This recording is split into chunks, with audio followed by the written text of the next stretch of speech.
What's up, YouTube? Welcome to the Horsepower Bunker. In this video, I'm going to be showing you and talking a little bit about wood stove heating for your garage or workshop. As you can see, I've got my wood stove rocking away behind me here. And I love it. So I'll talk about some of the pros and cons. I got turned on to wood stove heating because a couple of friends of mine who've got garages that are larger have wood stoves in there. And once you experience that warm, dry heat that they create, it's like nothing else. In my opinion, electric heating, gas heating, it doesn't compare. It really doesn't, okay? So I'm a little bit biased in that regard, but I'm going to tell you about the pros and cons. So I'll start with the pros. First one being cost. This entire setup cost me $1,000, okay? The stove, I got it used off of Marketplace. You might be able to tell, it's not brand new. It's an older Canadian-made stove. I picked it up for $250. And then the kit that I bought to install the stove was $750 at our local, one of our local hardware stores here in Canada called Rona. So some of you Canadian guys might be familiar with Rona. They are a sister company to Lowe's. So they had the kit that I needed to install this, and as I said, it was $750, so $1,000. Something to mention very quickly, any of you who are considering doing a wood stove in the garage, the stuff you use to install it has to all be a part of the same line. Now, it's not even the same manufacturer, but the same line of product. So when I was first doing this, I was trying to get, like chimney pipe off Kijiji, and this bracket here, and that box there, and then I went to go piece it together, and it did not work. And I was a little bit annoyed and perplexed. I was like, what's going on here? I did a bit more research. I found out you have to use the same product line for the entire system. So I ended up using a brand called CF Selkirk, their Sentinel line. So my cathedral support box, all the piping, so this is all single wall stove pipe, the Class A chimney outside, the adapters, the bracketry, it's all from that line, and therefore it works together. So I learned a little bit the hard way. I had to, sell some stuff that I already bought. I did end up recouping the costs, but just keep that in mind. Go with whatever line you're going with. You need to stick with that line in terms of your connections, piping, and install, okay? I installed this myself with the help of my dad. It took us about a day, which I don't think is too bad. You're not shooting a gas line out here. You don't have to run 220 if you don't already have 220, save for an electric heater, because I will be honest with you, in my opinion, if you are going to use an electric heater, it needs to be 220. Otherwise, you're just fooling around. Again, my opinion. And again, in regards to cost, availability of wood. Now, I know that's like a big deal for a lot of people, or a big concern when they think about wood heating is cost, right? Like, where am I going to get the wood? Where am I going to store the wood? Well, I have some wood stored outside. I live in the city, okay? If I lived in the country, I think it'd be even easier to get wood. This pile of wood you see here, I've been getting most of it from a storage pallet refinishing place. It's on my way home from work on a road I drive down. They've got 3 metal bins out there, and they have all sorts of scrap pieces for the public to take, which is really nice of them. So I take, right, and I've got all sorts of different boards here. Like, I've got 2x4 pieces. I've got these pieces. I've got the actual top boards that are like thinner. A friend of mine, he has access to dried pine wood used in martial arts, so he throws some of that my way. That's what I use to actually get the fire started. It's super dry and lights super easy. And there you go. I have no issue getting fuel for my stove. Other than the install, I have not paid for a single piece of wood. So that's a factor to consider, in my opinion. I'd say it's a pro, right? Cheaper. If you don't have a pallet place near you, go on Facebook Marketplace. Like I said, I live in the city. Within a 10-kilometer radius of me, I constantly see people wanting to get rid of wood. Free wood, free wood. Yeah, you got to pick it up. Yeah, you might have to split it yourself. But again, that's a trade-off that you're going to have to decide if it's worth it. For me, if I wasn't able to get the pallet wood, I'd probably be doing that, more of that. I have done some of that, right? And I don't have an issue with it. I don't got to pay to heat up my garage. I love it. One other thing to consider, you know, I use pallet wood. This is all softwood. This is cheap spruce and pine. Some people say, oh, you can't burn that. That's not good to burn. There are lots of places where the only type of wood people can burn is softwoods like this. Spruce and pine. They have no issues. You burn it a certain way, and I could talk more about that. If you guys have any questions about it, drop them in the comments, but it's totally doable, okay? I've been using this now for the past 3 months. I have not had an issue whatsoever using this type of wood as my primary fuel. So keep that in mind. What other pros are there? It gets hot. It gets really hot. I installed a thermometer in here because I was really curious to know how hot it does get, and I can get it to 30 degrees Celsius in here within an hour, okay? I don't know what that is in Fahrenheit. I'll try and drop that into the video here for you guys, but that's warm. That's t-shirt weather in here, okay? So yeah, so those are the pros with the wood stove heating. You know, the stuff to install it, you can buy yourself a used stove, it's cheap.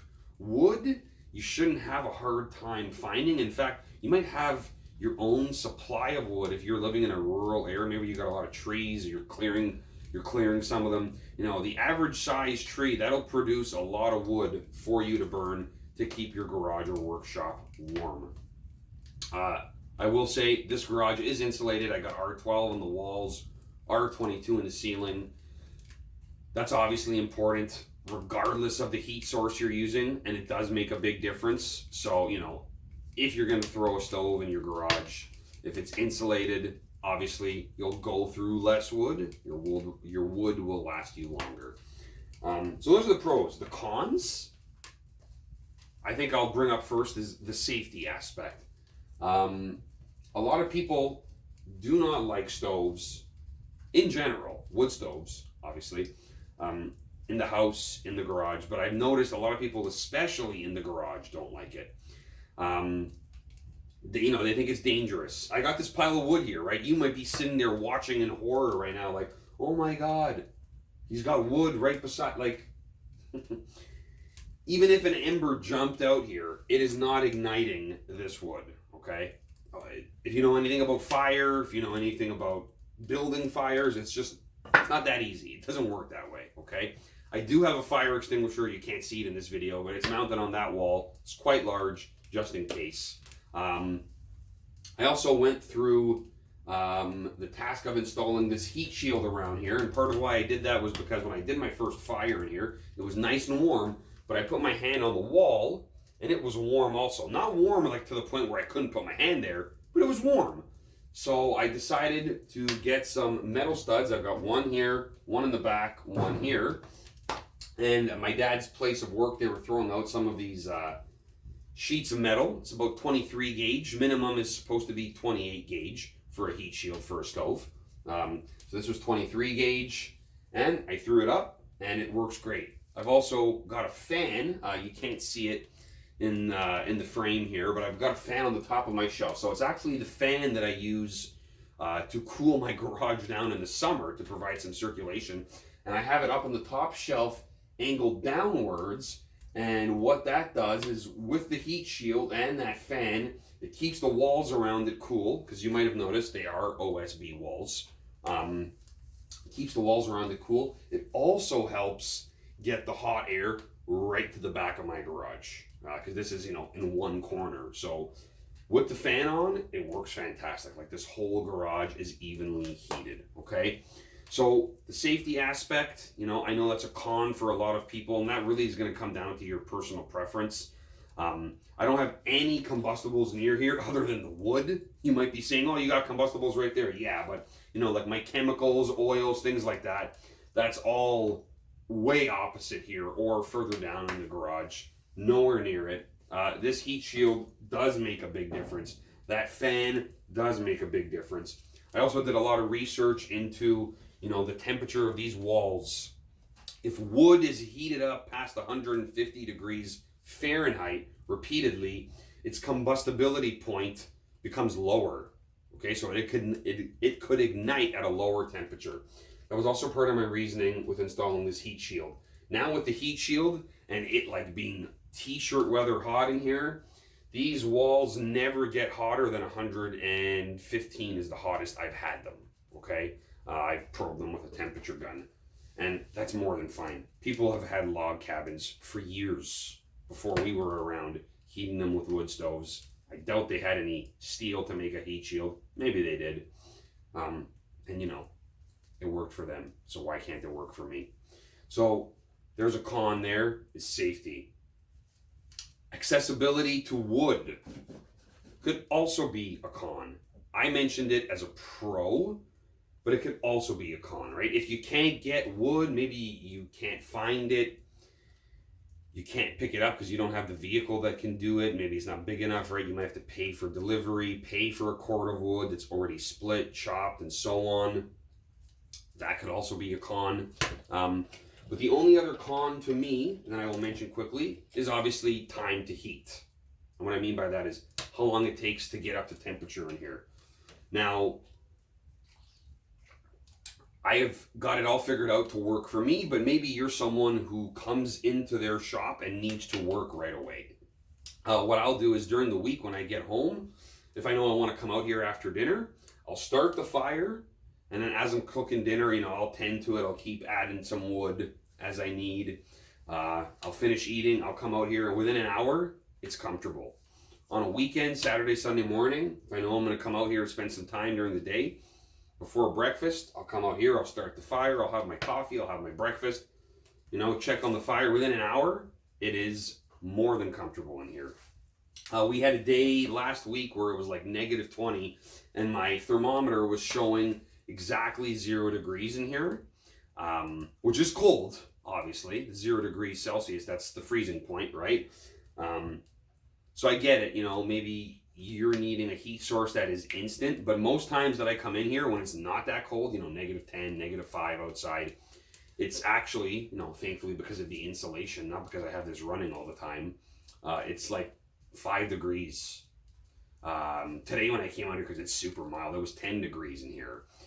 So when it's 5 degrees, is it super comfortable? No, but is it comfortable enough that you can work while this is taking its time to get up to temperature? Yeah, I think so. I've done it multiple times. So that's another con, right? Is the time to get it up to temperature. But for me, this was the best part about this garage build for me. You might have heard me mention in my other videos, this garage reno is new to me. I just finished it a few months ago, but I've always wanted a wood stove in my garage. When I decided to do the reno, I had to have a wood stove in my garage. Here it is. Works fantastic. Keeps me warm. And it's been, other than install, it's been free for me. So I couldn't be happier. Hopefully this video has been helpful to you guys if you're on the fence or thinking about wood stove heating for your workshop or garage. If you thought it was good, give me a thumbs up, hit that like button. Hit subscribe if you're interested in seeing some more videos about not only this garage and what I've done to it with my reno, and I will get to a video about that in the future, as I keep saying. But I've also got projects in here that I'm going to start to share with you guys as well. So, as I said, hopefully this was helpful, and maybe you'll join the wood stove group, keeping yourself toasty warm. Hopefully I've pushed you over the edge and you're going to do it now. Anyways, peace.